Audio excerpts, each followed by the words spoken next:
Welcome to Making Things Right, where we are rethinking the Christian response and responsibility to LGBTQ+ people. I'm your host, Brian Nitzel. If you're tired of the debates and division around faith, sexuality, and gender, if you're ready for more productive ways to engage and solution together and finding our Christian common ground in loving our LGBTQ+ neighbor, then I think this is for you. So welcome to the table and welcome to Making Things Right.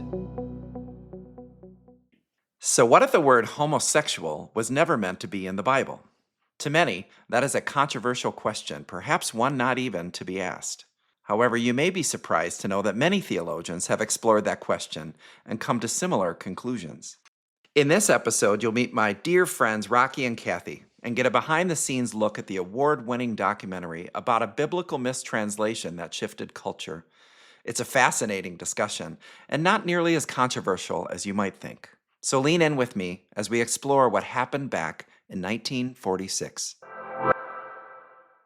So for tonight, my first encounter with 1946, correct me if I'm wrong, Rocky and Kathy, but I think the first time I saw the movie was last October. I certainly had heard about it, and I certainly heard about your studies, Kathy, that preceded the book, but I never really watched the book until I went to a conference in October. It was the Reformation Project conference. I got to know Rocky and Kathy there, and we became fast friends. And really one of the most impactful things that I can recall, and I think, Rocky, you remember this, I have two teenage girls, and at the time, my youngest was 15 years old. She doesn't really come from a church experience at all. And she's always curious about this weird, LGBTQ+ church stuff that I'm doing, right? And so I invited her to watch this movie thinking she'd watch it for 5 minutes. She was enthralled the entire time, and we got in a video with you the next day. And I just remember hearing from her experience. It opened my mind to how this isn't just a church issue. This is a culture issue. And it made complete sense to a 15-year-old that doesn't have a church background. So that just really made me get a bigger, broader sense of why this conversation is really important. Really appreciate. Let me give you a couple quick proper introductions, and then I'll let you two introduce yourself. But first, Rocky Roggio. Did I just pronounce your? Is it Roggio? Roggio? Why have I never asked you how to pronounce your last name? Roggio. Roggio. Thank you, Roggio. Row your boat. Got it. Rocky Roggio. There you go. Thank you. Thank you. Multi-award winning producer and director. Your work includes many shows, but award-winning shows like House of Cards, Parks and Recreation. About 6 years ago is when you heard about this 1946 potential mistranslation of the Bible.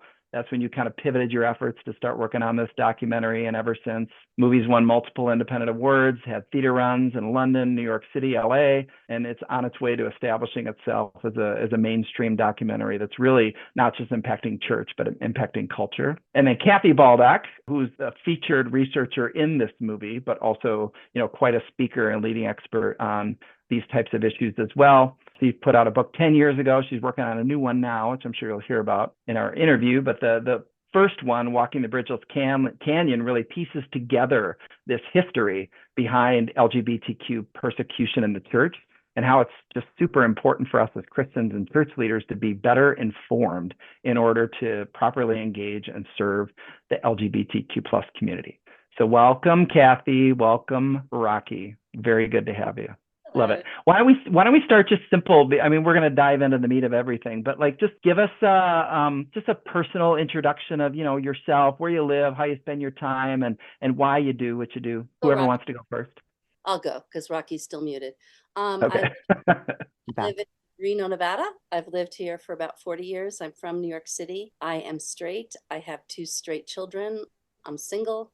I spend my time reading and researching and writing and hiking and thinking and just trying to put pieces together. And I think where I live and the life and sanctuary I've chosen to create for myself makes it really advantageous for my brain to work the way it naturally does, because I live in a place that's doesn't have tons of distraction, except in the winter. I have to, clean the driveway 4 or 5 times in a big storm in a day. About 20 to 25 feet of snow every winter. So that's rough. Yeah. Thanks for joining us. Great. Oof. Do you have a snowblower? Of course. I don't think anyone that doesn't have a snowblower. Rocky, personal I only intro. visit Kathy in the summer. Yes, March. No, I'm just kidding. Right. Yeah, exactly. Yep. My name is Sharon Rocky Roggio. I'm the director of 1946, the mistranslation that shifted culture. Some of you may have seen it. If you haven't seen it, you can rent it on our website, 1946themovie.com. And so I started this journey as a way to try to find affirming ground with my non-affirming parents. I found myself going back to church. I'm first a filmmaker, and I thought I'd never go back to church. But once I was in that space and reread the Bible as an adult and recognized the issues that are seeping out into our culture are coming from our church buildings. And having grown up in the church and having everything click, that's when I started to really ask questions again, which, as you've seen in the movie, is what got me into trouble when I was younger. And now I'm using it to challenge Christianity and the church globally. So here we go. But so I started asking questions, which led me to learn of Kathy's work, which led me to learn about all this research. And so I just have the great privilege of amplifying the work that Kathy and Ed have done, and all of the scholars and all of the people like Matthew Vines that have been doing this work long before me, to be able to pave a path for me in my own story, which is not unique in this situation. I'm one of many people on this call who have experienced a similar thing. And so what I wanted to do was create a tool that we can all use for dialogue within our families and then within culture, so we can shift it back and get away from all that. So that was what I did. And this is where we are. And so now we're in our impact stage, and we're still working on distribution. We have made a wonderful film, but we're either too Christian or too gay, and networks are not picking us up. And so we've had some struggles. And so everything we've been doing on our own, and with the help of our donors still and supporters, to allow us to do things like a commercial run, which is very expensive, to be able to still try to mainstream it and get this on the lips of everybody's mouth. Because if we just put it on YouTube, it's going to die in the water, right? And so we're forced to do our own marketing and our own. So thank you for everyone who does continue to support us, or has supported us in the past, or honestly just shared our content to let people know about this work, because that's why we're doing it. So yeah. No, and let's talk more. Let's back up, Kathy, if you would back us up to kind of the origin of this a little bit, right? Because what the movie presents is something that you've been very passionate about and digging into for quite some time. So how did all of this start for you? Well, it's also part of the movie with a relationship with a person on a hiking trail, Neto Montoya, who is in the movie and still my closest friend. And I was very entrenched in white evangelical, between charismatic and Pentecostal church. Children, very conservative in every way, only hanging out with people from my church, people from other churches. And then in 2001, I don't use the word ex-husband. I don't like it. I use wasband, my wasband. Wasband. Yeah. It's a gentler term. Yeah. Husband came to me and said that he wanted a divorce, which shocked me because I thought I was doing all of the right Christian things, forgiving, submitting, et cetera, et cetera. And what it did was it forced me I was trying to find a way to cope. And so the way I coped was actually in a healthy way. I went hiking every day so that I had time alone to cry. That was basically it. I needed time away from my family to cry. And while I was hiking, I came across Neto, who was hiking as often as I was. So we became friends and relationship. It caused me to question. I believed that gay people made a choice. I'm only saying gay because I didn't know all those other things existed back in 2000, 2001. Sure. I thought gay people made a choice, and I didn't think that their relationships were healthy love. I believed everything I was told. And then just through relationship, I saw that I was wrong. And I challenged my own, like, where did I get these beliefs from? And so I started challenging what I thought I knew about the Bible. And when I started to research the Bible, the way it made sense to me, the way things make sense to me is in context. The way my mind works is I take things and put them in layers and try to get the layers to work together. And so when I started doing the work and I looked at, the Bible and history and medical assumptions, it started to unfold to me that for most of history, this wasn't about the Bible. It was about what people did with the Bible or social or ideological assumptions. So when I started presenting my work on a timeline, you're seeing on a timeline what's going on in my head. I realized that the word homosexual didn't end up in the New Testament of the Revised Standard Version of the Bible until 1946. So my next step was to look at who was on that team. When were they born? And how did you even, well, I got two questions. First, how long from when you had the faith crisis of like, all right, God, I love Neto. You say Neto can't have a relationship to you, what the heck, to the point of being so deep into it, realizing that I think something's wrong here? Like, was that a long period of time or a short, or 5 years? 5 years? Yeah, I was going to say. You know what? There was gay people didn't want anything to do with the church. The church didn't want anything to do with gay people. There was no crisis going on. And there were no resources. I mean, there were some, but not good resources. So when I looked at the people that made this decision, and they were born between 1870 and 1917, there's something that I'm really good at, is the history from before the Bible to today. I mean, you can give me a 10-year period, 100-year period, and you can say what's going on with sex and the roles of men and women and procreation and marriage at that time, and I can nail that. And so I knew between when these men that made this decision were young men in the 30s or the 20s, and then when they made this decision, actually they made the decision in 1937, what was known? And not much was known. So my assumption was that this was cultural and ideological and not theology, because there was no theology about the verses that we're so intent on now. So I knew something was wrong, and that's when I dug into it. So what's the timeline there? Like, when did you come to this conclusion of like, wait a minute, something's amiss here? Like the end of that 5 years was like 2007 or 8 or something? Well, I started writing in 2008, the first book. And then I got kind of bored, because I thought, you can't just write a book and keep talking about the same stuff all the time. I mean, if anyone knows anything about me, I'm constantly reading and learning and examining. Yeah.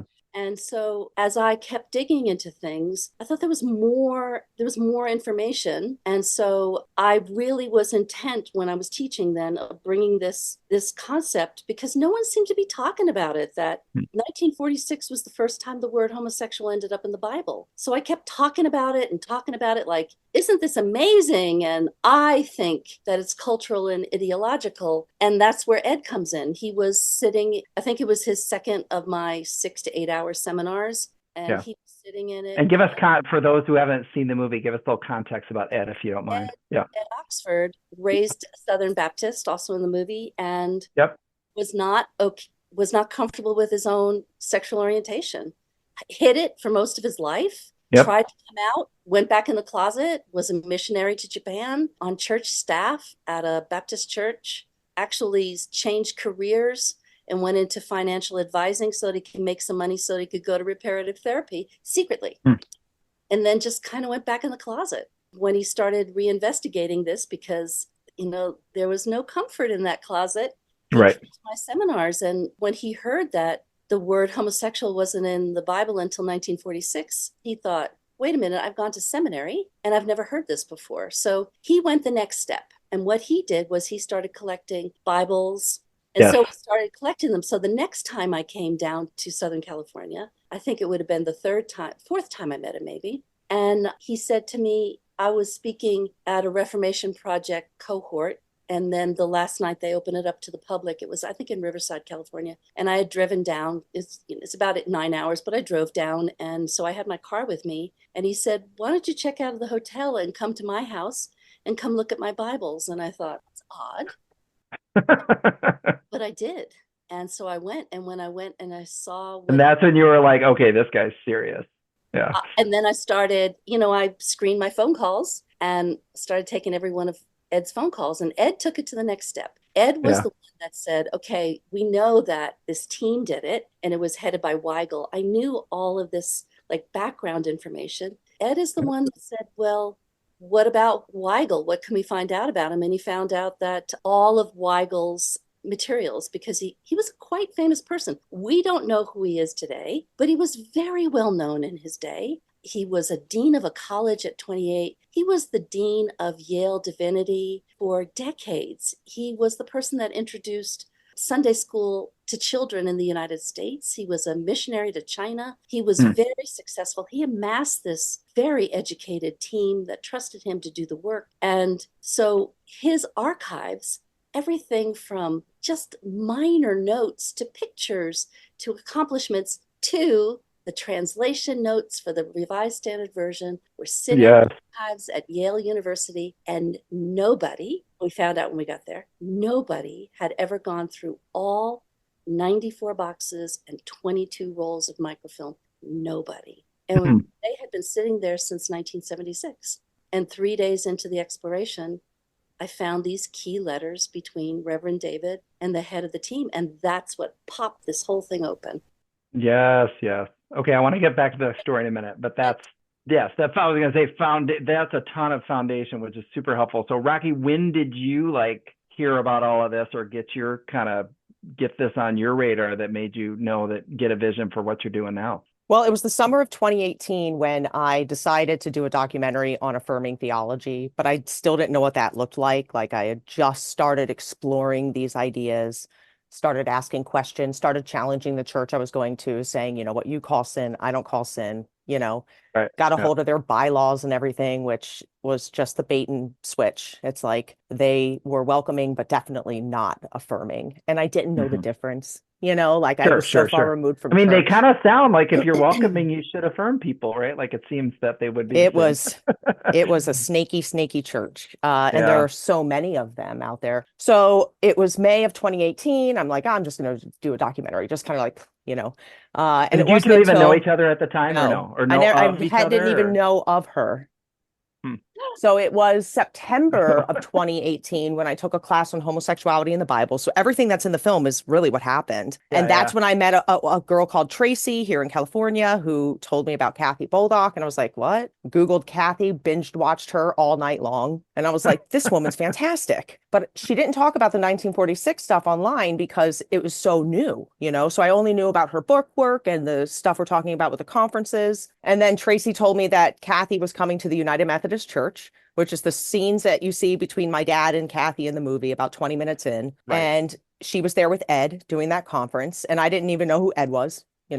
I just knew she was coming into church the same weekend my parents were coming into church. And I said I was going to do a documentary. So just like it said in the film, I just started filming, And so while I was sitting in that conference, that's when I learned about the 1946 mistranslation. And so did my dad. Obviously, my dad took a different path than I did.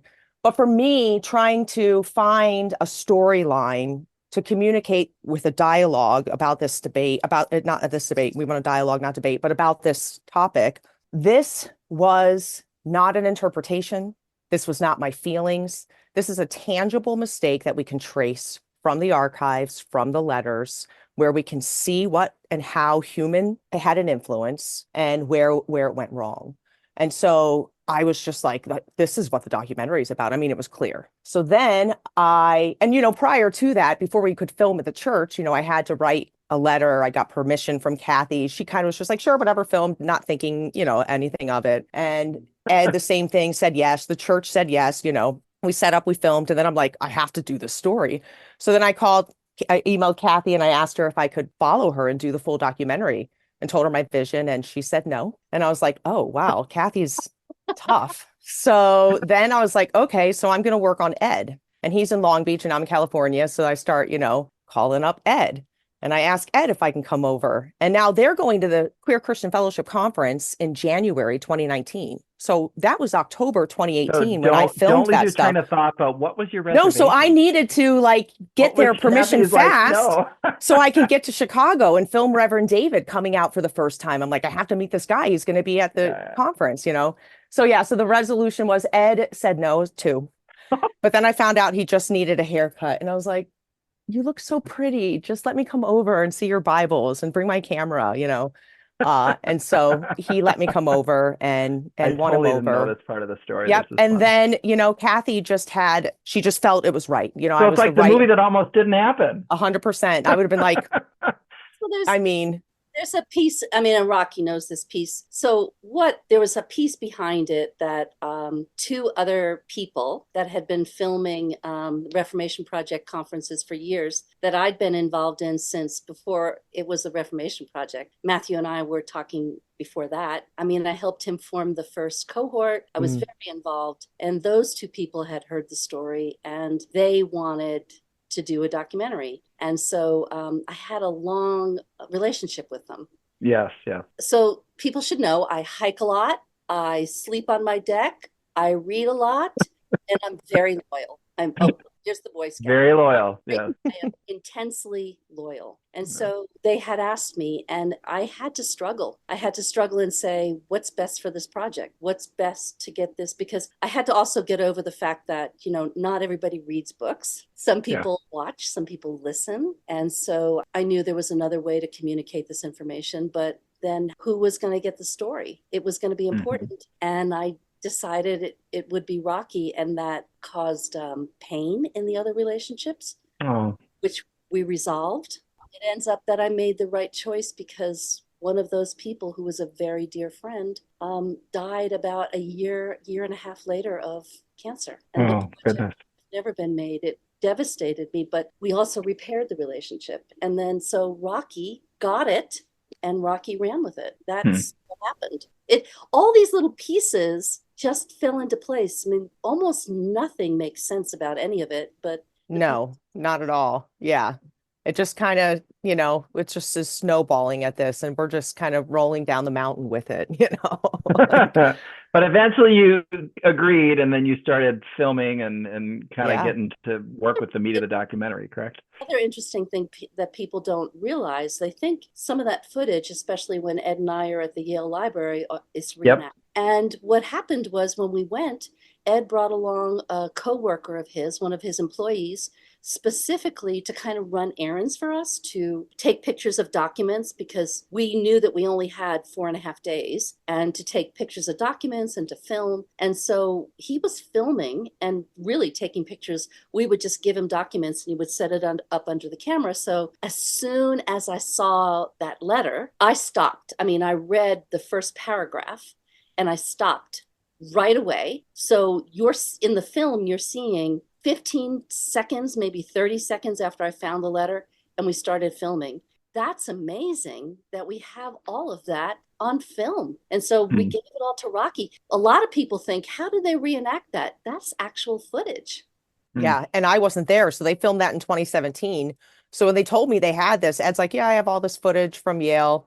And I was like, all right, let me see it. And I was just like, who knows? It's going to be like shot like this, or, it's going to be, it was an iPhone. When I saw this footage, I tell you, I cried. I was like, this is cinema gold. Like, this is the heart of the movie, and they captured it. And not only that, like, he framed it well. He's got kind of like a Dutch angle where he's looking up at them, and you can see the Yale Library. I was like, all right, I could see myself behind directing him, but he didn't need it. He was great. And then the most amazing thing, they're in Yale, no audio, literally the iPhone. And so our post technician, our sound engineer, had to clean up, the microfilm, because you can hear in the background on the original footage, all gone. I mean, when she got the footage back when we were editing, she was just like, how did he do this? And I was like, I have no idea. I don't even know how we found him, but it was amazing. So all that technical stuff was just, but anyway, crazy. It was so cool. And they had the right, they had the, they could foresee that this is important. This is information that needs to be documented. And I'm so proud of you guys, honestly. Like, every day I think about it. It's our goal. But I thought when I came back was I knew I'd found something important. And we don't know, probably between 110, 130,000 documents we went through. And I thought when I came back, I'll write an academic paper on my findings. But I knew I had to get a co-author. But I know lots of great academics. So I thought I'll just write this paper and I get one of my friends to co-author it for me so it gets pushed through the academic realm. And then one friend of mine, I'm going to name him Brody Levesque.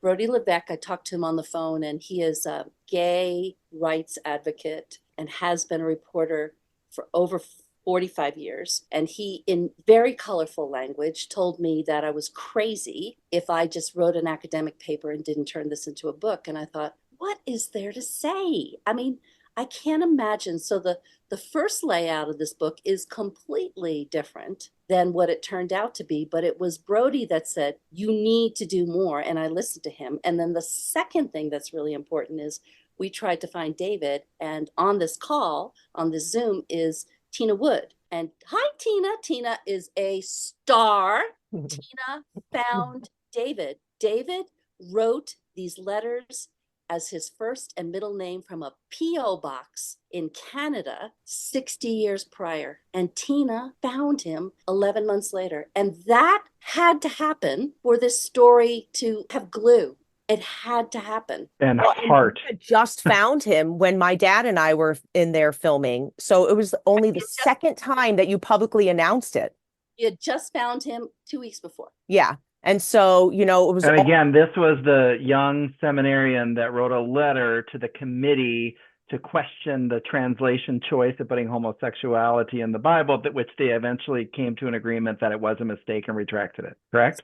Because of his letters, we had documented evidence that the head of the translation team said, reading what you've got to say, your 5-page single-space letter of really high academic quality, I can see we made a mistake. That had never been exposed. And so then the question is obviously, who is this guy? And this is the other crazy thing that happened. While we were at Yale, Tina and I have been communicating online at odd hours. Tina is a miracle finder of people, but she is also a night owl. So on the East Coast, at 11 o'clock, she was still awake there. So we would communicate on odd things. Have you seen this book? Have you seen this article? Can you find this person? Odd stuff. And so Tina lived an hour and a half away from Yale. So she said, you know what, if you're going to be at Yale, let me come down and meet you. So she drove through a rainstorm, which is not Tina's favorite activity. And so, and she is also, Tina's not an extrovert. So for Tina to do all these things and to come to this house where we were, and we had an academic with us. I mean, it was an interesting time to come. And Tina came and we decided to share this story with her that we found this letter. And then I said to Tina, like, what do you do in the world, Tina? And then when she expounded on it, I thought, oh, well, that's odd. She finds people. Can you find this guy? We could not have found David without Tina. Right, Rocky? Yeah. No way. Even when Tina gave me the steps and I tried to duplicate it, I still couldn't duplicate it because there's all this nuance finesse that is Tina. Yeah, it was a miracle. And honestly, that was another, Kathy and Ed are fantastic characters. You guys are fantastic. Right there's the movie, your whole little thing together. But the emotional element when he David, came in the picture was like, wow. I'm like, wow, we got to tell his story. And so, I mean, all the pieces, literally, when I was sitting in that conference, what a beautiful full circle moment that must have been for him. You know what I mean? Yes, yes. And those so validating were beautiful. I got to become friends with him.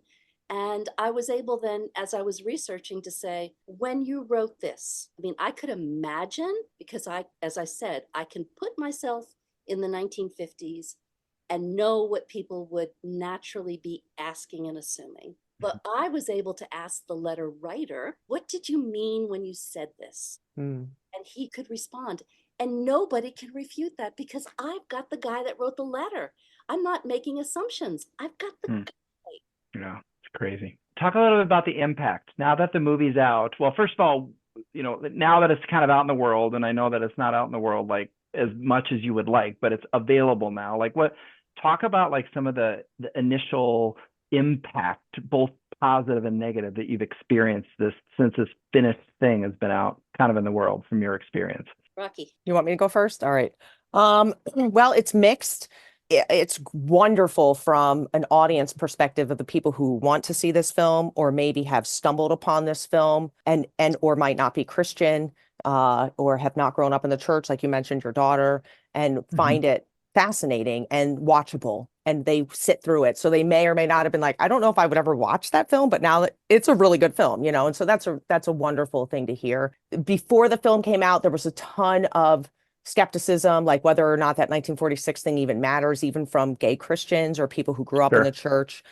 We got a lot of pushback from atheists, people who would, you know, just people that I would think, you know, with our LGBTQ community allies and atheists and other people group that might not be Christian, and getting hit and pushed back from them. But it's like, this is intersectionality. We are supposed to be, you know, like, listen, just listen to me. And they wouldn't even listen. It was just like nonsense, you know, like it was really interesting, some of the kickback that we got right away. But then people really started to pay attention and listen. Obviously, now they can see the film, they see the research, and they can understand, oh, okay, now we get it. Now, before it came out, the people who are non-affirming or very evangelical, the kickback and the pushback was, well, we're just wrong. And they would rebuke and rebuttals left and right. I mean, we had somebody write a book about our movie off of a 3-minute trailer in 2020. We had sermons, podcasts, radio shows, articles. I mean, just a ton of stuff saying the same thing and just not giving us a chance to watch the film. They already have all the answers, but we didn't want to make a film with all the answers. We wanted to make a film, which we did, that leads with academic and journalistic integrity. That's a conversation piece. And so it's just so frustrating that people wouldn't even give us a chance to come to the table, because we did our due diligence with integrity. I'm so proud of our team to lead with humility and try to be as humble as possible. And it's hard. It's hard for all of us. Like we've been hurt by this, you know, but just try to be like, look, we really want to dialogue.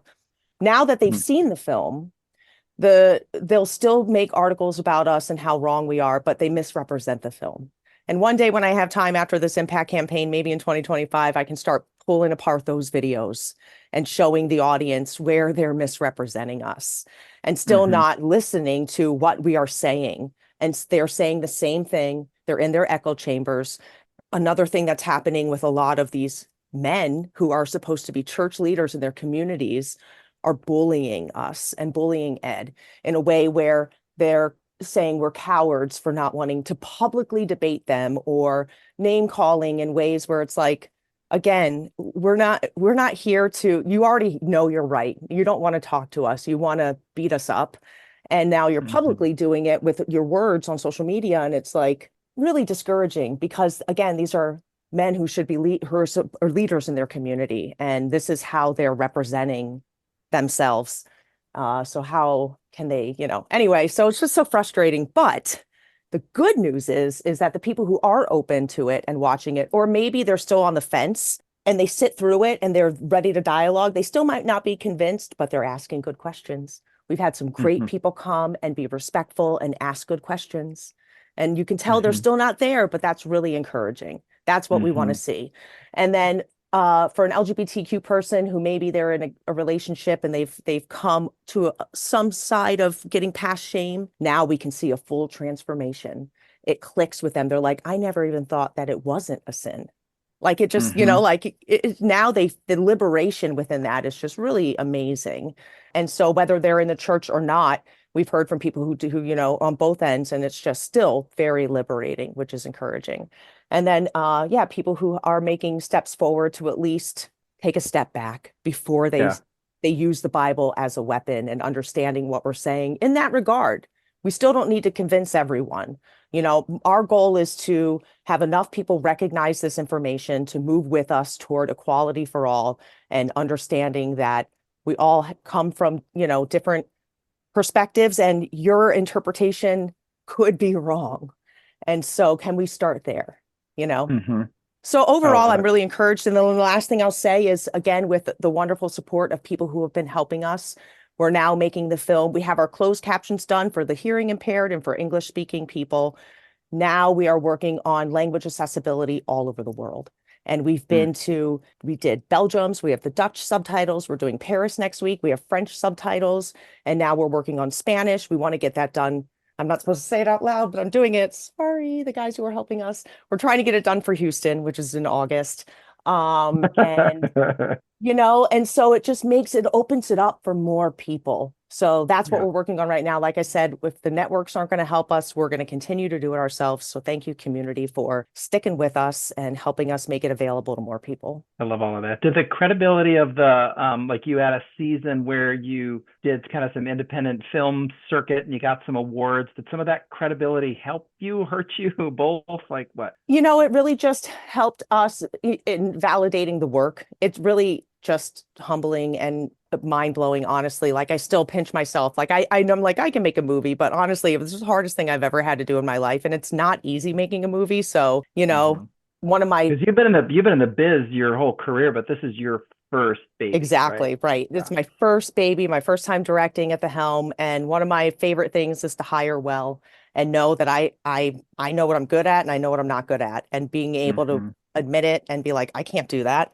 Or I would learn how to do it or be like, it's still not my good skill, but we got to find the right person to do this. And so Yeah. we built a really great team. But the awards just helped to, I mean, we got longlisted for an Oscar. We got longlisted for a BAFTA. Now I've gone to the British Film Institute and I've gotten recognized from people who are BAFTA members. They're like, hey, are you Mm-hmm. 1946? I sent your film to every BAFTA member. And I'm like, this is amazing.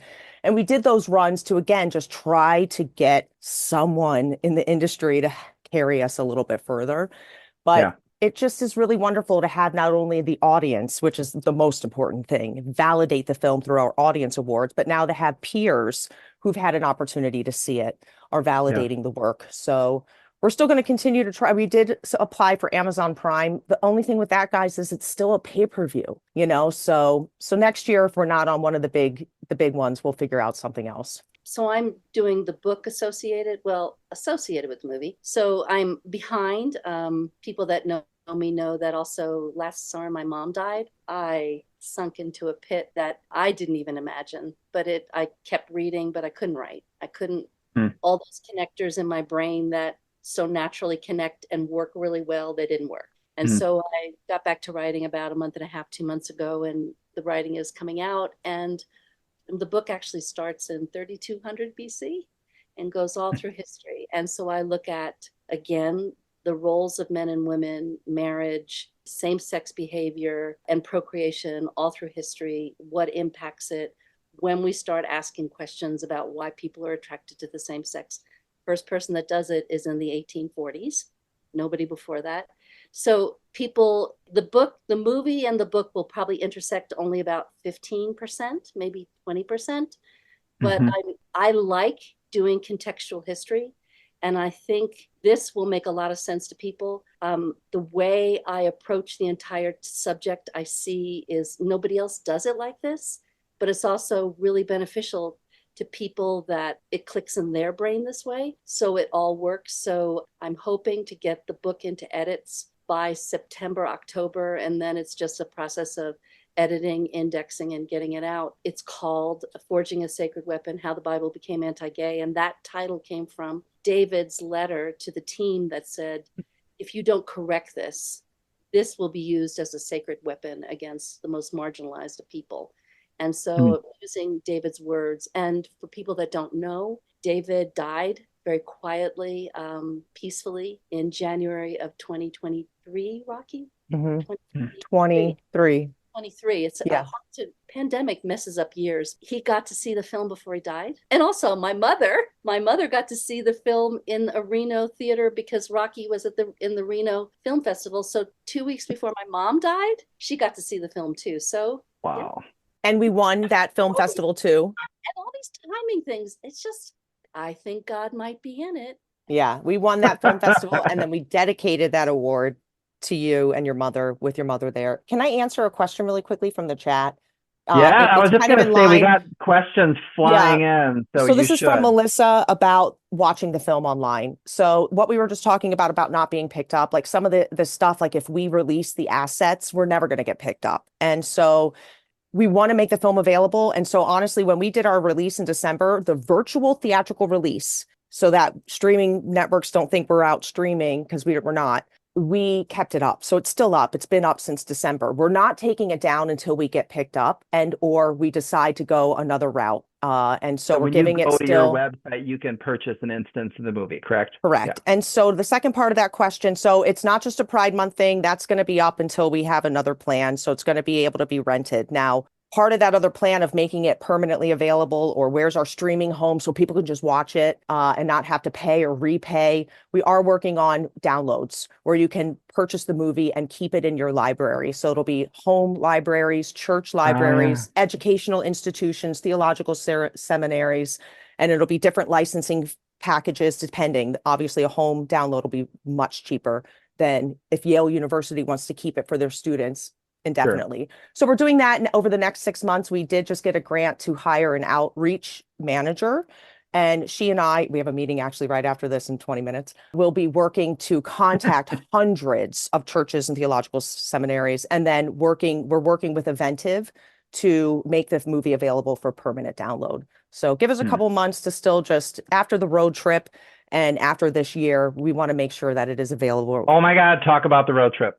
Oh, do you guys know about the road trip? Okay, so 1946 is going on the road. The plan is to utilize the film as a tool for civic engagement. And so we're going to go to 14 cities in the United States, in the Deep South mostly, that are highly impacted by extremist ideologies that are pushing back not only against LGBTQ rights, but women's rights, voter rights, reproductive rights, as we're seeing all across the nation, transgender rights. And these bills and these laws are being passed and in the name of God and through the Bible. And Christian nationalism, we know, is on the rise, and we're in some serious times here. So our goal is to inform the audience, not just through the movie, which we're going to show. It's 14 free screenings. These are free public events to the communities that we're going to be heading to. But we're also going to, before we show the film, have a local community leader talk about the importance of your individual vote and your collectiveness as a community. And we'll talk about some organizations they can get involved with locally. There's a voter registration there for people to vote. And then we're going to have unconventional Pastor Paul do a talk on why Jesus is a bad evangelical and pull out these verses that are being used against us. And like we were talking about women's rights and things like that, and show people the scholarly consensus of what the Bible really says to afford people permission to rethink these things. And hopefully that'll arm them to make the right decisions to the candidates that we're voting for. We're not going to tell people how to vote. That's not our job. Our job is to provide good information and people can make the choices for themselves, just like the movie did. Are you concerned about your safety in those cities? We are. So we just bought an RV to skin for marketing. It's a great vehicle and it's going to be great for production. We're going to be filming the entire experience and documenting it so we can get some great production value on the road in this vehicle. And so we're toying with the idea of putting on the side, what if the word homosexual was never in the Bible? But you never know what kind of things are going to happen in Louisiana or Mississippi or whomever, all those states where we could be at risk. So I think we're just going to put 1946themovie.com on the side, unfortunately, because it's a great, the vehicle would look so awesome going down the side of the road, painted red with homosexual and the Bible on there. But unfortunately, we don't have a security team with us. And we all want to make sure to continue to do this work for generations to come. Well, I guess not generations. Oh my gosh, can you imagine? But yeah, I think we'll be okay. The movie's been played all over the world. We've had mature audiences show up. We haven't had any issues, but we are also aware that there could be issues. And so with every location, we're working on safety all along the way, to which end we're not even publicly announcing the locations. You have to register and then we'll send you the address a couple days before. There's some other safety precautions in there, but we can't let fear, freeze us from this work. And this year, this year could be a year to pay back our producer, but our producer said, nope, get on the road, and has approved us reinvesting in people and in this project. This is the year to do it with an election year, and the film speaks for itself, and we made it for people. So we're going to bring it out to people. If you're in any of those cities, you can find us on our website, our linked tree, actually. So go to at 1946 the movie Instagram, and you'll find the linked tree. All the information's in there. Okay, let's I've got a burning question, but that's not fair because we got a few good questions in the chat. Kelly, is anyone that spicy one about 1900 is sticking out to me, but do you have any questions that you see that you want to pose? We had one come in earlier. There was any research on the clobber passages in Leviticus, and I thought that was pretty interesting and kind of goes along with Romans 1 because Leviticus is what gets pulled out a lot. And so I wondered if you guys have any thoughts or any research on that. Kathy? Yes. I knew you would. Context, again, context. So the way I approach it is, when was Leviticus written? What is the context of what the authors are trying to communicate to a community that has been spread wide through Egypt and all areas of Judah and down to Babylon? And they're trying to preserve their faith, which wouldn't have been called faith at the time. They're trying to preserve their way of worshiping God. And they're trying to come up with rules to keep them as a very small people group in a very large empire preserved.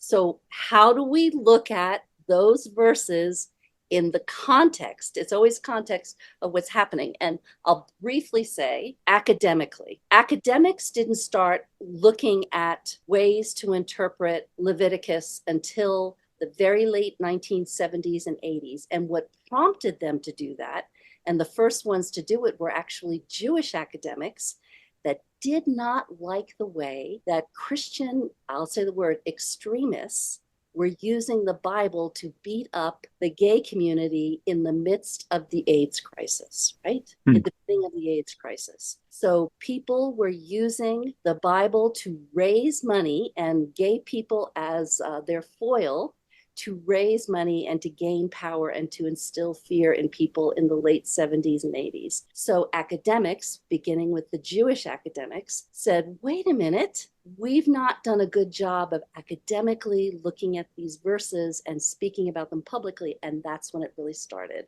There are 21 good ways, or academically solid ways, to look at those Levitical rules. I think 9 of them are really solid. I'm not going to go through them because that's not what this is about. But none of those 21, and certainly none of those 9, are saying that homosexual men should not be having sex with homosexual men. This is about men, lots of different ways to view it, but men having abusive, dominant, controlling sex with other men. It's about men having sex with men, but it's not about homosexual men having sex with homosexual men.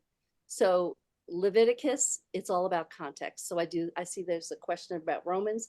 I do the same thing.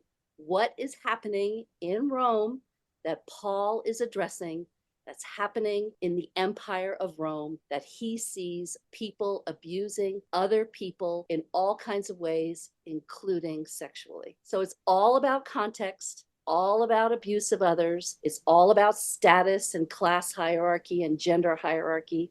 And so I deal with all of that in the book, but nowhere are any of these verses about people who are in romantic, emotional, sexual relationships with people of the same sex. Not a topic the Bible covers. Hey, Kathy, can you maybe list a couple good books that people can go to about the Levitical passages, or who's a good author to read? Most of the things that I'm getting in terms of academics, unfortunately, Our letter or in one research papers. They're papers. Yeah. Or one view is promoted by one Jewish academic, and I've had to go to their papers or their books to compile all 9. And it may be that my book, written by someone who has never taken a writing class and never went to seminary, may be the first place that they're all compiled, and someone says, these are the really 9 solid academic ways to look at this. And in that, I don't tell you what to think. Right. There's 9. It could be about any one of these. We don't know. It's 2,500 years ago, but it's not about homosexuality. Right. But this is why we know it's not about homosexuality. And here's all the other possibilities it can be. Here's the academic letters from the academic scholars. So your book's going to be the one that people need to read on this. I love it. It's taken a lot of research to get this far. But again, I think my brain works that way, and I've set my life up to do it. I mean, it's, as I said, I've kind of put my life in this sanctuary think bubble, and it's working, and it's going to be for the benefit of others. And then there's one other thing I want to say that really is important is the death of my mother had such an impact on the way I see life and the value I see of other people in other people. And so whereas a year ago, I go back and I look at what I wrote, I'm going back now and editing and certainly not taking any of the academic integrity away, but softening the way I approach something or easing into it, because grief did this miracle in me that I see the value of every life, including those that don't like me and would call me their heretic and their enemy. So it's really an interesting thing that this process is going to, my mother's legacy is going to be that my work will be kinder and more accessible, but certainly not less academic integrity. But I know one of your questions will be, how do we engage others? You don't engage them by beating them up or telling them they're stupid. Mm-hmm. I love that you brought that up, and it was on my heart. And so maybe we could even close with that sort of question I had in my mind, maybe for you, Rocky, is that a really beautiful common thread of your movie was you and your father, right? And there was something about just the connectivity of you two through that whole movie that just kept it honest, that just kept it. I don't even know what my question is, but like, what do you see, especially for folks that are a little more skeptical or whatever, like what was the beauty of having the tension of your father in the movie line?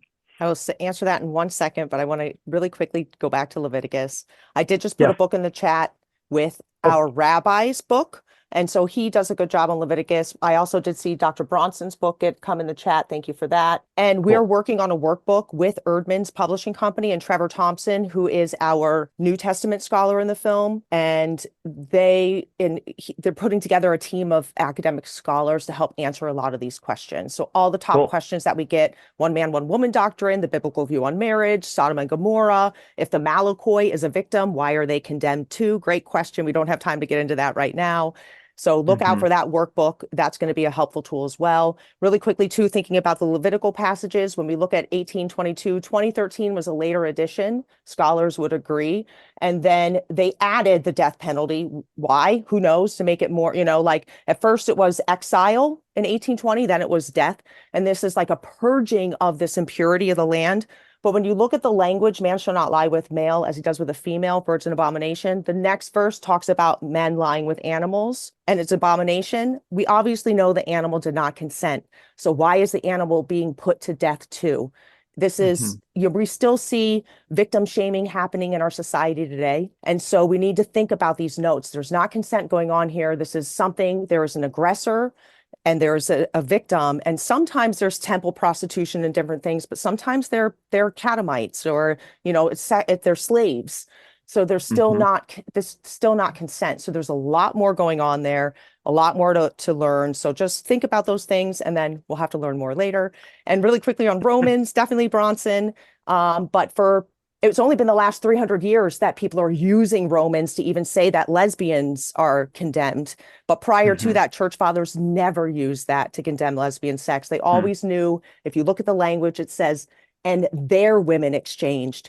Who's the there? They were married to the men, or they were owned by the men, and they were in this group setting together, participating in these things. So we're working on the resources. We'll get there. Okay. So having my dad in the film afforded us a lot of things. I'm so grateful that he said yes. We wanted to make a realistic film to show how this mistranslation plays out in our reality. And if you notice, we interviewed a lot of people. We didn't know it was going to be me and my dad until my dad showed up. And I'm so grateful he did, because he's so convicted. He's such a loving man who comes from a good place.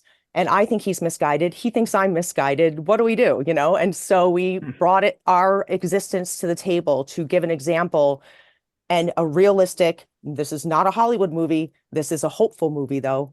And we do want to leave people with hope, but we want to be realistic. We're not going to change everybody's mind. But how are we doing relationship with one another? And just like Kathy with Neto, relationship was a huge through line for us. So my dad does not agree with me, but he would definitely tell anybody who comes to him in his church with a same-sex attracted person, love your child. Do not abandon your child. Thanks, Dad, for at least getting that part. I love you, Yeah, I don't know. I hope I answered the question. Thank you for giving me Sure. a minute too to put that other stuff in there. No, for sure, for sure. And I think, yeah, there was just a lot of, whereas the meat of the movie was kind of Kathy, I just felt like the emotional elements, both of your father and of David, just is really what kind of rounded out the whole story and just kept it really human, and it was just beautiful. And our editor is amazing. If anybody ever needs an editor, Jill Woodward, hire her. She's amazing. Okay.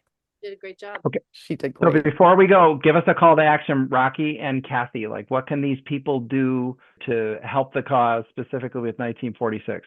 Follow us, share, tell people about the road trip. If you can donate, donate. Everyone on our team and everyone that spoke, there's not a nasty person there. And Rocky alluded it to before, that people have asked us, each of us individually, all of us, to debate. And there's no way I'm going to do it, because the people that want to debate any of us are not gracious people, and they uniformly deny the humanity of LGBTQ people. I would so much rather invest in the mother of an LGBTQ person, a pastor that's trying to navigate this, an LGBTQ person that's trying to figure this out for themselves, an ally that's trying to figure out how to be more effective. But if you can ask someone that you're having a conversation with some really good questions, when you hear what their pain point is, you might be able to just inspire them to say, well, you know what, maybe I'm not right about everything I assume. And that's the beginning point. Telling people they're wrong and yelling at them and demeaning them, not only is it not Christ-like, it also just doesn't work. So did a really good tone in this movie, and I'm really proud to be part of it. I'm glad I said yes. Yeah. Me too. Oh, yes, we are too. Now we all know it was the movie that almost didn't happen. Exactly. Oh my gosh, so good. Well, thank you, you guys. I appreciate you so much and the work you're doing. Thank you for joining us. Appreciate it. Thank you all for coming to the call. We'll send off a follow-up email with some of these resources that were mentioned, all in the chat there. We'll consolidate it somehow, put them out to you. All right, let's wrap it up. Thank you, everybody. Have a good night. We'll see you next time. Thanks, Ciao. Brian, for having us. Love you, Kathy. My pleasure. Thank you, Kathy. Bye. Thanks, Brian. Thank you, everybody, for joining. Night. Brian Nitzel is an author, speaker, and thought leader. To learn more, visit makingthingsright.org or follow him on Instagram @BrianNitzel.